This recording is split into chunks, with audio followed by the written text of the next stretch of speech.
What's up, YouTube? I haven't vlogged in exactly a week. Last Monday I had to put my poor dog to sleep. So I hadn't really been training. I hadn't really been eating.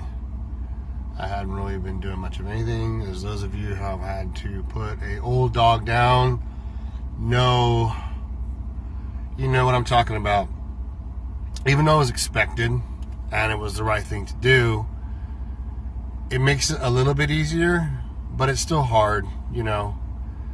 And I kind of felt like shit about it because I knew it was coming. I expected it. She was bleeding all over the place, and even though she was still eating and still barking, and the front half of her body was very strong, but the back half of her body, where the tumors were, was very weak. Her legs were getting very skinny, and she could only walk a couple steps, and she'd, kind of fall over / lay down.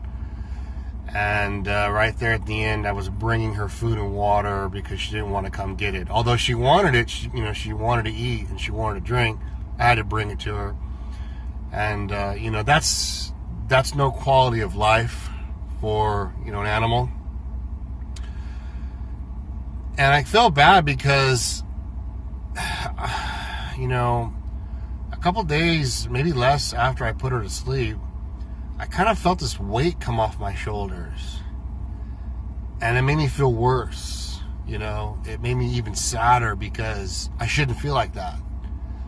It's almost like having this is something I equated to. Maybe I've never been here in this situation because I don't have much of a family, but maybe a family member who's been dragging on for a long time, and at some point they're going to die, and you're going to be sad, but then when it happens, you're kind of relieved, I guess.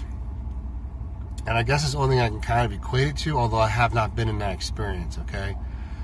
That's the only thing I can imagine it'd be like, because I kind of felt like, not that I was glad she was gone, by no fucking means at all. It was like, more like I was sad she was gone, I miss her, and the daily routine changed. Making sure that she was okay, cleaning the wounds. I guess because it went on for so long. And then the other side of the coin is, my little dog, the little 3-pound Chihuahua I had, he had so many problems. He had literally an arm's length of things genetically wrong with him. He was so inbred, and he was, OCD, ADD, and had a pattern he followed all day. And I kind of planned my life around that dog, and that dog was helpless. And I knew I could only be gone so long, or he'd pee in the house. He would come in the house through the doggy door, but he wouldn't go out. He was scared of it, so I had to make sure I put him out. He'd go do his business. He'd always do his business in the exact same spot, on the edge of the concrete and the grass. And if I did not keep that grass cut trim for him there, it fucked him up, because he was, OCD. And he had to be in that same spot. And I really, for 4 or 5 years, planned my life around that dog, that particular dog, the little 3-pound dog. And when he had a seizure, when he had a couple seizures, and the last seizure he was done, his brain was cooked, kind of like who. And I shouldn't say that. And so I had to put him down, and that was unexpected, and that was really hard. That was very, very hard too. This dog, Daisy, it was expected. It was a long time coming. I knew it had to be done. I was just kind of waiting for her to tell me. I was waiting for her to say, I'm not eating anymore. I'm not drinking anymore. I'm not getting up. I'm done. And that's how my cat went. My cat lived 22 years. And when it finally came time, that's what he did. He just laid on my chest, and that was it. He was not going to move anymore. And I took him to the vet, and the vet said, yeah, he's 22 years old. I had him since 1992, or 93, 92, I think. And the vet said, yeah, his brain's still functioning, but his limbs and stuff just aren't responding anymore.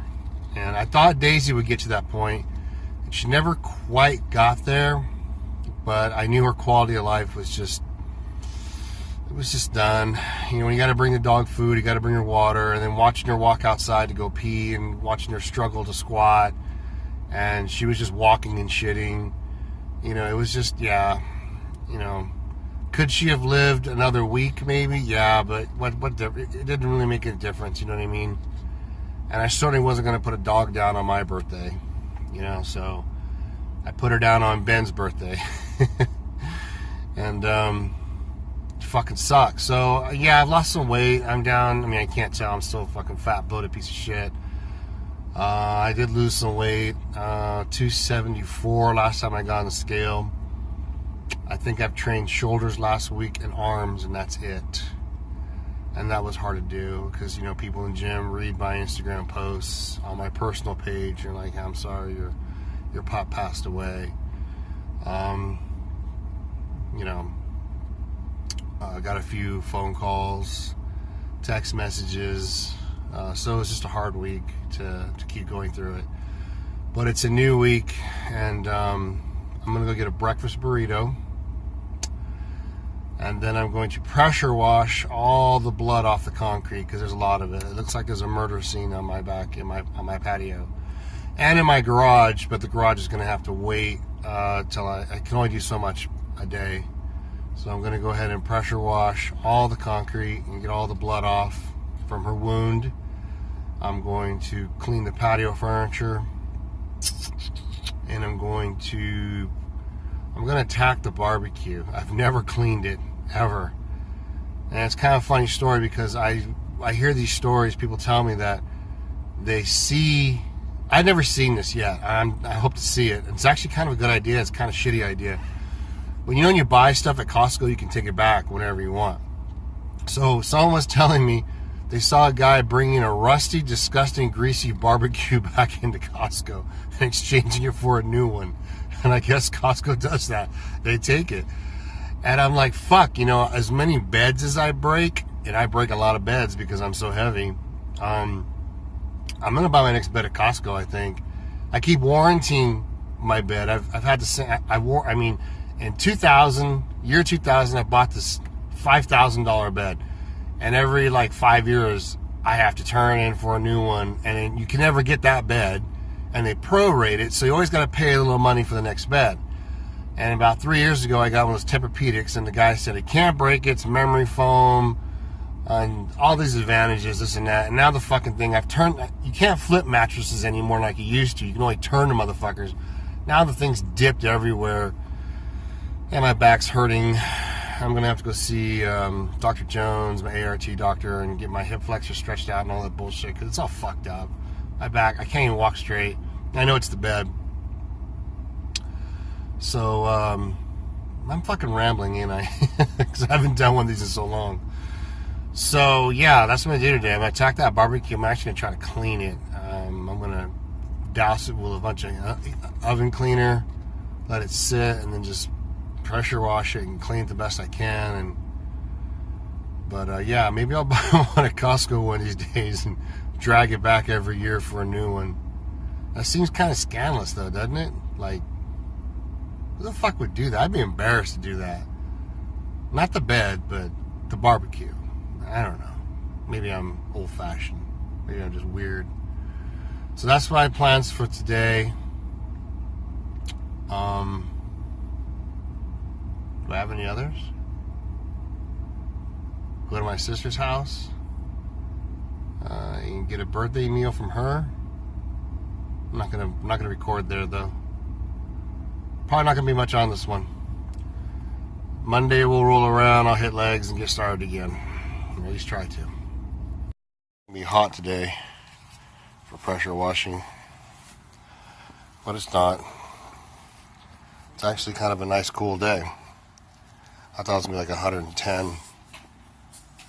Anyway, you can kind of see the difference between here and here. All this is blood from when Daisy was alive and leaking it out constantly, drip by drip. So we're also going to go ahead and pressure wash the barbecue parts. clean that up today. This is kind of a waste of time, but at least it'll be clean again. And then later we're going to go to the movies, I hope.